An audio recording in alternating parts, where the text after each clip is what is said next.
Nii, oleme taas kord siin kurikuulsa angaari juures, mille kohta on ajaloolasel meil rääkida. Rääkige, mis siin angaaris juhtus?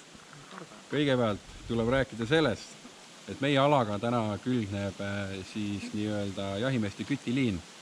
Aga et neil oleks natukene midagi lasta ka, on ju, me hirmutame loomad neile veits lähemale. Vaatame, kes siis näkkab. No, võib-olla nad saavad põdra täna tänu meile. Hunte on siin vähe, eks ole, karusi on palju. Aga mitu karu siin võiks olla? Siin alas on üks 40 pluss, eks ju, karusi. Ja isegi selle aastal ühte väiksemat karu näinud. Sellist. Siis äkki juba 41 või 42 võib-olla juba. Jah, järgmine aasta juba 50 ilmselt tõenäoliselt. Ja kõige suurem karu, kes siin lähedal on leitud vilupükstest, on kõige suurem pesakond on 5 pojaga. See on ikka arukordne.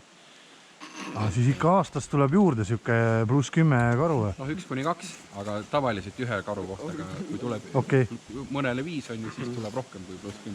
Nii, teeme pauku ka.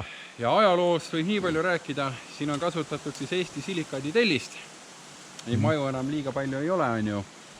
Nii et, ja seal külje peal, kui keegi siia satub, on üks äge väike punker. Head avastamist. Eest ära jagu. Kas siin kahhelkividega ei olnud midagi tegemist? Varastati ära. Väga hea, väga hea.